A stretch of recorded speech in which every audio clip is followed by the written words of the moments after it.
जी हां, तो पुरी में महाप्रभु जगन्नाथ के रत्न भंडार के रहस्य लोक का अंदरूनी दरवाजा भी खुल चुका है।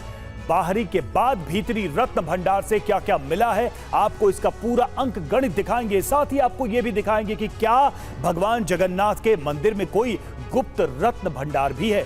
इस गुप्त खजाने का सच क्या है, आइए आपको इस पर सबसे पहले आंखों देखी गवाही दिखाते हैं। Now we have also taken a decision to open the Bhitar Bhandar again tomorrow for purpose of shifting the Ratna jewelleries of the Bhitar Bhandar, and as scheduled we are ready.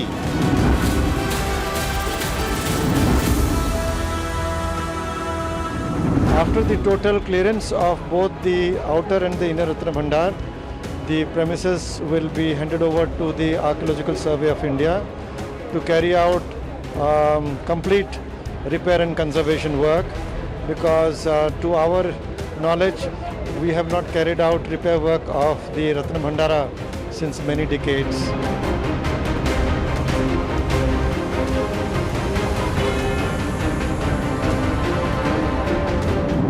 जो भी हमारा भीतर रत्न भंडार में जो भी आभूषण है, जो भी वैल्यूबल्स है, उसको सरकार के द्वारा धार्य किए गए एसओपी के तहत जो अस्थायी रत्न भंडार है उसके अंदर स्थानांतरित किया जाएगा।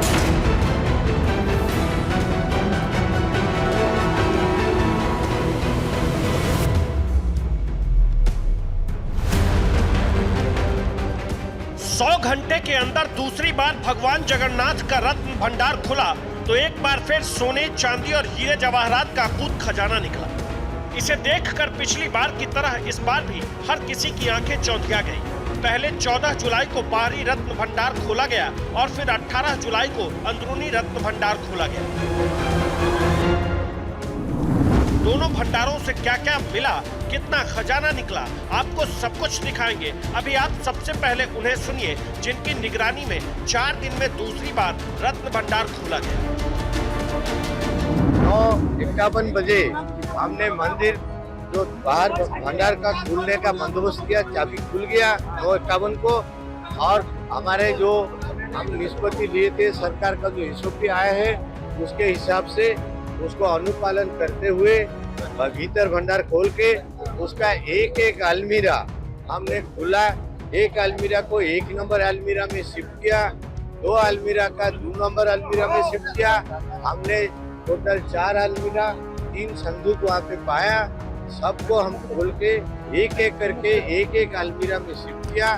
सब शिफ्टिंग कंप्लीट हो गया लगभग 5 बजे। रत्न भंडार निगरानी समिति के चेयरमैन जस्टिस विश्वनाथ रथ के अनुसार अंदरूनी रत्न भंडार से 4 अलमारी और 3 संदूक मिले। अब सवाल ये कि इन अलमारियों और संदूकों से क्या क्या निकला। रत्न भंडार निगरानी समिति ने इसका अंकगणित तो नहीं बताया, लेकिन हमें जो जानकारी मिली है उसके मुताबिक अंदरूनी रत्न भंडार में करीब 51 किलो सोना और करीब 135 किलो चांदी रखे होने की बात कही जाती है। पुरी के भगवान जगन्नाथ मंदिर के रत्न भंडार पर पूरी दुनिया की नजरें टिकी हुई हैं, क्योंकि 46 साल के बाद इस रत्न भंडार को खोला गया है। रत्न भंडार के 3 हिस्से हैं। पहला वर्तमान रत्न भंडार, जिसमें रखे रत्नों और आभूषणों का इस्तेमाल खास मौकों पर किया जाता है, अनुष्ठानों के लिए किया जाता है। इसके बाद दूसरा रत्न भंडार जो बाहरी रत्न भंडार है। इस रत्न भंडार में रखे आभूषणों का इस्तेमाल खास मौकों पर पूजा अर्चना के दौरान किया जाता है। और तीसरा हिस्सा है आंतरिक रत्न भंडार का, जिसका कभी इस्तेमाल नहीं किया गया है इतने सालों में। अब रत्न भंडार का वो अनदेखी हिस्सा खुल चुका है। वहां से खजाने को निकालकर अस्थायी स्ट्रॉन्ग रूम में रखा जा चुका है। रत्न भंडार का जो हिस्सा अब तक रहस्य बना हुआ था, वो अंदर से कैसा दिखता है, वहां क्या क्या था, क्या सचमुच वहां कोई चमत्कार नजर आया, आप पहली बार वो अनदेखा सच भी सुन लीजिए। उसको जो अलमीरा सब हटा के उसका भी जो दीवाल है 3 तरफ का, वो दीवाल का भी हमने मुआयना लिया। हमको ऐसे कोई असंभव चीज का मालूम नहीं हुआ। दीवाल जैसे से है, थोड़ी बहुत फटा फुटा है क्योंकि बहुत सालों की खुला नहीं था, और उसको अभी ताला डाल के सील करके उसका भीतर भंडार का भीतर का सील, ओरिजिनल टेम्पररी भंडार का जो सील है वो सील सब कलेक्टर साहब को दे दिया गया, सब ट्रेजरी को गया। क्या भगवान जगन्नाथ के इस मंदिर में अभी भी कोई गुप्त खजाना है? इसे लेकर भी आज बहुत बड़ी जानकारी सामने आई है। आपको गुप्त खजाने की वो कहानी थोड़ी देर बाद दिखाएंगे। अभी आप खजाने के रखवाले सांपों की कहानी का आंखों देखा सच देखिए। अगर स्नेक का कोई प्रेजेंस होगा उनको काम करने में तकलीफ होने का चांस था, तो अगर स्नेक निकलेगा तो हम जाएंगे, ये बोल के हमको रखा गया था। तो जो कस्टम था पहनने के अंदर के जाने के लिए हमको भी पहनाया गया था। आप लोग रेडी रहो, कभी भी हमको बुलावा आ सकता है। There are no presence of snakes. अगर उधर कोई सांप होता वो लोग जरूर हमको बुलाते। अब तक ऐसा माना जाता था कि भगवान जगन्नाथ के रत्न भंडार की रखवाली सांपों की फौज करती है। ऐसे में उन सांपों से बचने के लिए रत्न भंडार निगरानी समिति सपेरों की टीम के साथ गई थी, लेकिन इनकी मदद की नौबत ही नहीं आई।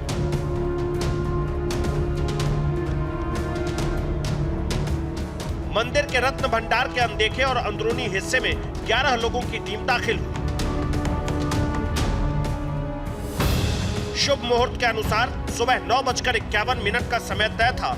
ऐसे में ठीक इसी समय पर निगरानी समिति के सदस्य रत्न भंडार के अंदर दाखिल हुए। इस दौरान भक्तों का प्रवेश पूरी तरह से रोक दिया गया, लेकिन खजाने की पड़ताल के लिए पुरी के राजा को खास तौर पर बुलाया गया था, क्योंकि पुरी के राजा ही भगवान जगन्नाथ के मुख्य सेवक हैं। After the total clearance of both the outer and the inner Ratna Bhandar, the premises will be handed over to the Archaeological Survey of India to carry out complete repair and conservation work, because to our knowledge we have not carried out repair work of the Ratna Bhandara since many decades. Thereafter, all the jewelries, valuables from both the Bhandaras, which have been temporarily kept in the strong room outside next to the Ratna Bhandara, will be shifted back to the original place, and the inventory process will begin. We will take the help of the eminent jewelers. We have requested the Reserve Bank of India also to send their representative for this process. इससे पहले 14 जुलाई को दोपहर करीब 1:28 पर बाहरी रत्न भंडार खोला गया था। पहले दिन बाहरी रत्न भंडार के खजाने को 6 संदूकों में बंद कर अस्थायी स्ट्रांग रूम में शिफ्ट किया गया। बाहरी रत्न भंडार से क्या क्या मिला था, इसे लेकर भी कोई पक्की जानकारी नहीं है, लेकिन अनुमानों के अंकगणित के अनुसार बाहरी रत्न भंडार में 95 किलो सोना और करीब 19.5 किलो चांदी रखे होने की बात कही जाती है।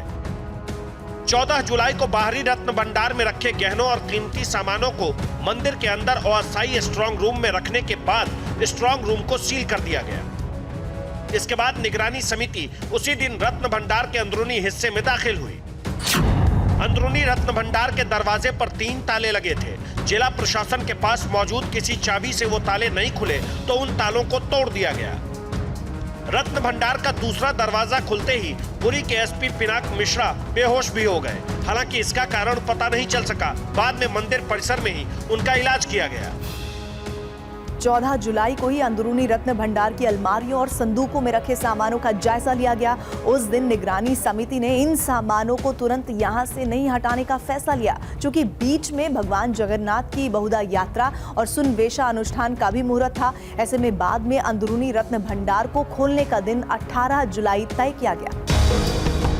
तय दिन और समय पर अंदरूनी रत्न भंडार भी खुल चुका है। इससे पहले 2018 में भी ओडिशा हाई कोर्ट के आदेश पर रत्न भंडार खोलने की कोशिश हुई थी, लेकिन 4 अप्रैल 2018 को 16 लोगों की टीम को खाली हाथ ही लौटना पड़ा था, क्योंकि तब ये दावा किया गया कि रत्न भंडार की चाबी खो गई है। इससे पहले साल 1978, 1926 और 1905 में भगवान जगन्नाथ के रत्न भंडार को खोला गया था।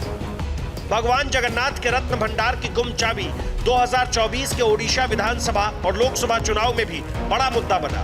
उस दौरान प्रधानमंत्री नरेंद्र मोदी और गृह मंत्री अमित शाह ने करीब करीब हर चुनावी सभा में इस मुद्दे पर ओडिशा की नवीन पटनायक सरकार को घेरा।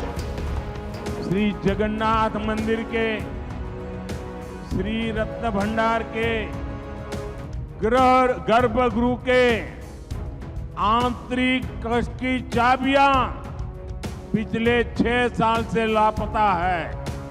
इतना बड़ा अमूल्य खजाना जो भगवान जगन्नाथ के ताबे में है। आप उसको भी संभाल नहीं पाए, चाबी खो गई। रत्न भंडार कितनी बार खुला, रत्न भंडार की जांच की रिपोर्ट को छिपाया गया। मैं आज कहकर जाता हूं, आप भाजपा सरकार बना दो, 4 आने का रत्न भंडार का हिसाब हम एडवर्टाइज कर उत्कल भाइयों बहनों के सामने रखेंगे।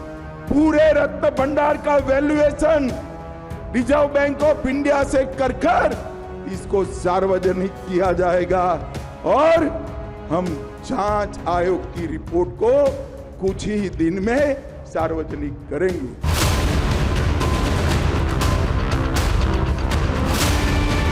रत्न भंडार की गुम चाबी के मुद्दे पर नवीन पटनायक सरकार ने 2 समिति भी बनाई। एक की रिपोर्ट भी आई लेकिन सार्वजनिक नहीं की गई। दूसरी समिति की जांच पूरी होती इससे पहले 2024 में ओडिशा से बीजेडी सरकार की विदाई हो गई। सूबे की सत्ता में पहली बार बीजेपी आई तो वादे के अनुसार पहले भगवान जगन्नाथ के मंदिर के चारों दरवाजे खोले गए। मंदिर के 4 दरवाजों के नाम सिंह द्वार, अश्व द्वार, व्याघ्र द्वार और हस्ती द्वार है। लेकिन कोरोना महामारी के दौरान सिंह द्वार को छोड़कर 3 दरवाजे बंद कर दिए गए थे।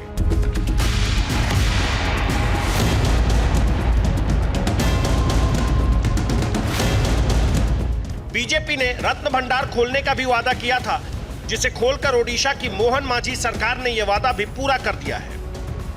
महाप्रभु की आदेश से लाखों हिंदुओं की आवेग से 4.5 करोड़ ओडिया लोगों की अत्यंत श्रद्धा की केंद्र महाप्रभु जगन्नाथ जी के मंदिर की रत्न भंडार खोली गई है। उसकी काम शुरू हुई है। वहाँ की स्थानीय प्रशासक, उड़ीसा की भारतीय जनता पार्टी की मोहन मांझी जी के नेतृत्व की नई सरकार उस काम को सुचारू रूप पे प्रभु की आशीर्वाद से, जैसे कोर्ट की आदेश था, एक कमेटी बना के उनकी निगरानी में सारे विधि विधान के साथ खोला जाएगा। रिजर्व बैंक भी उसमें शामिल है। सारे लोग मिलकर महाप्रभु की इच्छा को पूरा कर रहे हैं। भगवान जगन्नाथ के रत्न भंडार में अकूत खजाना होने की बात कही जाती है। श्री जगन्नाथ मंदिर का रत्न भंडार मंदिर के उत्तरी तरफ बना है। इसकी लंबाई 8.79 मीटर, चौड़ाई 6.74 मीटर और ऊंचाई 11.78 मीटर है। इस रत्न भंडार में भगवान जगन्नाथ, उनके भाई बलभद्र और बहन सुभद्रा के वस्त्र और आभूषण रखे हुए हैं। साथ ही सालों से मंदिर में चढ़ाए जाने वाले रत्न और जवाहरात, सोना चांदी भी इसी भंडार में रखे जाते हैं। इस रत्न भंडार के 3 हिस्से हैं। पहले हिस्से में वो रत्न भंडार के आभूषण और वस्त्र आते हैं जो बहुत पुराने हैं और जिनका कभी इस्तेमाल नहीं होता है। दूसरे हिस्से में वो रत्न भंडार के आभूषण और वस्त्र हैं, जैसे स्वर्ण वस्त्र जो रथ यात्रा के समय पर निकाले जाते हैं या खास पूजा अर्चना के मौके पर उनका इस्तेमाल होता है। और तीसरे हिस्से में वो रत्न आभूषण हैं जिनका रोज भगवान की पूजा अर्चना के लिए और भगवान के साज श्रृंगार के लिए इस्तेमाल किया जाता है। अब ये बात सामने आ चुकी है कि अंदरूनी रत्न भंडार से 4 अलमारियों और 3 संदूकों से भरे खजाने निकले हैं। ऐसे में अब लोग इनमें रखे खजानों को देखने के लिए बेकरार हैं। सवाल तो ये भी कि क्या पुरी के इस मंदिर में कोई और खजाना भी है? क्या कोई और गुप्त रत्न भंडार है जिसमें आभूषणों का अंबार है? भगवान जगन्नाथ के रत्न भंडार में इतने सोना, चांदी, हीरा, जवाहरात आए कहां से? इसे जानने के लिए आपको मंदिर के इतिहास पर नजर डालना होगा। अभी अगला काम जो है, हम लोग सरकार को लिखेंगे। अगर कोई वैज्ञानिक पद्धति वहाँ करने का है, सरकार हमको अनुमति दे और कोई भंडार है, वो संभावनाएं लोग दिखाते हैं। हमको मालूम नहीं कहाँ पे ग्रुप में भी दिखा गया नहीं है, कोई रिपोर्ट में लिखा गया नहीं है। फिर भी जनता का क्योंकि आशंका हो रहा है, इसलिए हम तय किए हैं, सरकार को अनुरोध करेंगे जल्द से जल्द सरकार का जो नियम पालन करने के लिए आएगा, SOP आएगा, उसी हिसाब से हम आगे बढ़ेंगे।